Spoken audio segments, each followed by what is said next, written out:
तवाई असांखे अचण जी सआदत नसीब फरमाई आहे।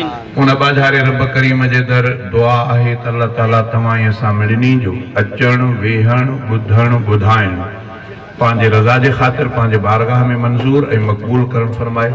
जिन दोस्तनि ही प्रोग्राम कयो आहे या इन में हिस्सो वरितो आहे, अल्लाह मिठड़े खां दुआ आहे त अल्लाह ताला उन्हनि जे माल इज़्ज़त औलाद में बरकत अता फरमाए। शुरुआत कयां थो मां अल्लाह बाजारे जे नाले सां।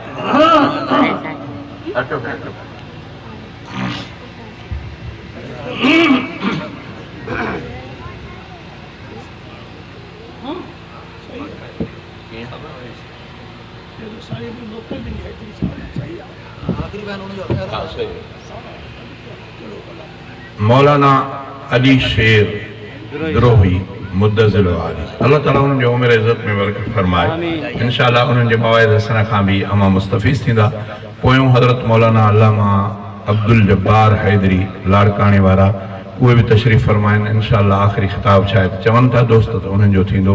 इंशाअल्लाह तव्हांजूं दिलियूं ठरियूं। सच इहो आहे जीअं साईं हाफ़ साहब मूंखे ॿुधायो, थोरो बि तव्हां सोचींदव त मामिलो आसान आहे। मां दोस्तनि खे चवंदो आहियां तव्हांजे पासे में ही नारो वाह वहे थो, इन में मच्छियूं भी आहिनि, इन में ॾेडर भी आहिनि, इन में कुमियूं कच्छूं वग़ैरह भी आहिनि। हर को पंहिंजी जाइ ते आहे। मज़हब को कंहिंजे चवण सां मटींदो कोन। ॿिए ते चथर न कजे, बाक़ी पंहिंजनि खे मज़बूत भल बणाइजे, इन में को आइब कोन्हे। कॾहिं बि असां कंहिंखे न जलियो आहे त असांजे जलसे में तव्हां चिठी लिखी सुवाल न कयो। असां चवंदा आहियूं पुछो, छो त क़ुरान शरीफ़ में अल्लाह से फरमायो त फसलू अहल ज़िक्र इन कुंतुम ला तालमून, तव्हां नथा ॼाणो त पुछो जेके ॼाणनि था उन्हनि खां। आलिम तव्हांजा ख़ैर ख़्वाह, तव्हां आलिमनि ते वेझो थींदव, आलिमनि खां पुछंदव त इंशाअल्लाह कुझु राह मिलंदी। न पुछंदव न ईंदव त पोइ त इहो पिटको सुटको मुल्क में लॻो पियो आहे। पोइ हर को पंहिंजे प्रकारनि ते पिटे, कंहिंखे झलण वलण कोन्हे। हर को पंहिंजे जाइ ते वञी करे पर ॿिए सां खौस न करे। तंहिंजे करे इहा अमां जी ॻाल्हि थिए न थी हुजे। पंहिंजनि खे ॿुधाइबो त हज़रत अबू बकर सिद्दीक़ जो सभु चयो रज़ी अल्लाह ताला।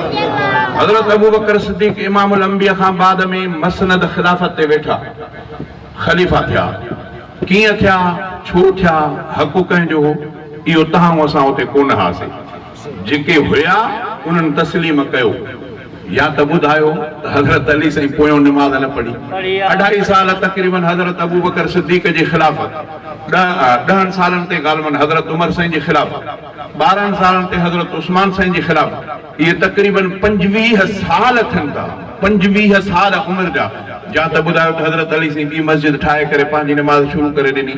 न जेकॾहिं त उहो 25 साल जिन जे पोयों निमाज़ पढ़ी त तव्हांखे छा थियो आहे?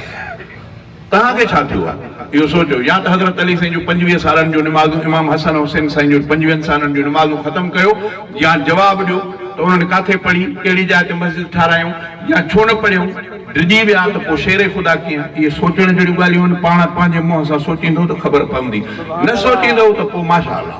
अल्लाह ख़ुदा आहे त अल्लाह ताला सभिनी खे सोच वारो मादो ॾे। सोचींदो ॻाल्हि आसान थी। शुरूआत कयां थो मां अल्लाह जे नाले सां। थोरो तवजो।